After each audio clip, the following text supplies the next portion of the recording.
Village song का आज हम लोग हिंदी एक्सप्लेनेशन देखेंगे। करे full are my pitchers and far to carry. Pitchers मतलब मिट्टी का बर्तन, घड़ा, मटकी। करे फूल आर माय पिक्चर्स, मेरा जो पिक्चर्स है, घड़ा है, वो भरा हुआ है। करा एंड फार टू कैरी, और इसे हमें बहुत दूर ले जाना है। करे loan is the way and long. Loan का मतलब हो गया, लोन का मतलब होता है सुनसान, तो सुनसान जगह। करे ये रास्ता जो है सुनसान है। एंड लॉन्ग, और बहुत लंबा है। करे why, O why I tempted to tarry. Tempted, tempted का मतलब हो जाता है, टेम्पटेड मतलब होता है ललचाना। इस टेम्पटेड का मतलब हो गया ललचाना। टेरी, टेरी का मतलब हो जाता है अनावश्यक देर करना। करे O why was I tempted to tarry लोड बाय द बोट्समैन सॉन्ग। मैं बोट्समैन से नाविक के गीत को सुनकर क्यों लोभित हो गया, क्यों मैं उचित से ज़्यादा अनावश्यक देर मैं क्यों कर दिया। करे swiftly the shadows of night are falling. अर्थात इसका मतलब हुआ कि रात घना हो रही है। Here O here is the white crane calling. करे सुनो सुनो, वाइट क्रेन कॉलिंग, सारस चिल्ला रही है। करे is it wild owls cry, या ये जंगली उल्लू की क्रंदन है। युवती खुद श्योर नहीं है कि सारस बोल रही है या उल्लू बोल रहा है, ठीक है। करे there are no tender moon beams to light me. Tender, tender का मतलब हो जाता है नेक। मून बीम्स हिफाजत करने वाला, अर्थात रोशनी, रास्ता दिखाने वाला। There are no tender, tender नहीं है moon beams to light me, आज रास्ता दिखाने के लिए, आज मेरा पथ प्रदर्शन करने के लिए, मार्गदर्शन करने के लिए मून बीम्स भी नहीं है, अर्थात चंद्रमा की रोशनी भी नहीं है। दैट मीन्स ये हुआ रात बहुत अंधेरा है। करे if in the darkness a serpent should bite me. Serpent, serpent का मतलब हो जाता है सांप। सरपेंट मतलब क्या हो गया, सांप। करे इफ इन द डार्कनेस, यदि अंधेरी रात में, ए सरपेंट शुड बाइट मी, एक सांप मुझे काट ले। और if an evil spirit, evil spirit का मतलब हो गया दुरात्मा, ये कह सकते हैं भूत, पिचास, दानव, इस सेंस में हुआ।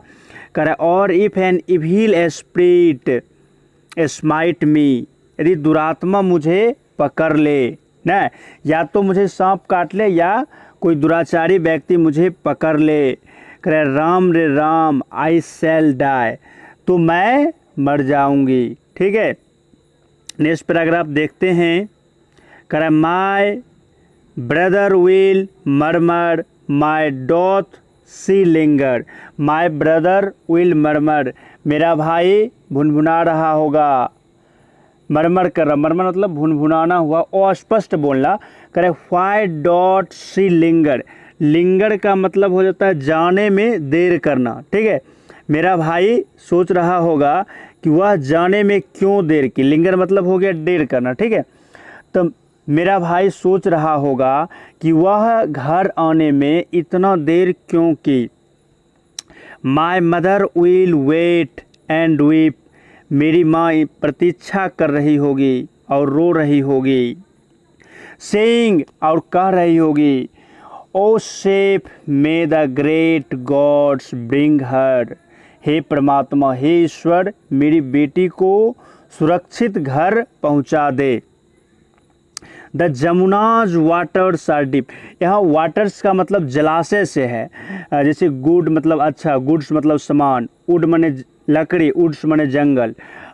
उसी तरह से सेंड मने बालू, सेंड्स मने मरुस्थल। इसी ढंग का ये सेंटेंस है। कर the Jamuna's waters are deep, अर्थात जमुना का जो, जमुना जलाशय जो है, जमुना नदी जो है बहुत गहरी है, ये मतलब हुआ। कहता द जमुनाज वाटर्स रस बाय सो क्विकली, जमुना के जल में बहुत ज़्यादा प्रवाह है, वह बहुत तेज़ी से चलती है। The shadows of evening gathered so thickly, संध्या बहुत घनी हो रही है, अर्थात बहुत घनी रात हो रही है। Like black birds in the sky, और स्काई में क्या लग रहा है, सिर्फ ब्लैक बर्ड्स है। यहाँ ब्लैक बर्ड से बादल, घने बादल को संबोधित किया गया है। पूरा आसमान ब्लैक बर्ड्स की तरह लग रहा है। चलो अब हम आगे देखते हैं। O if the storm breaks what will betide me. यहाँ बिटाइड का मतलब हो जाएगा, बिटाइड बुरी घटित होना, ठीक है। बिटाइड का मतलब हो गया बुरी घटित होना, मतलब कुछ बुरा होना। ओ इफ द स्टॉर्म ब्रेक्स, यदि तूफान आती है, व्हाट विल बिटाइड मी, तो मेरे साथ क्या होगा। Safe from the lightning where shall I hide me.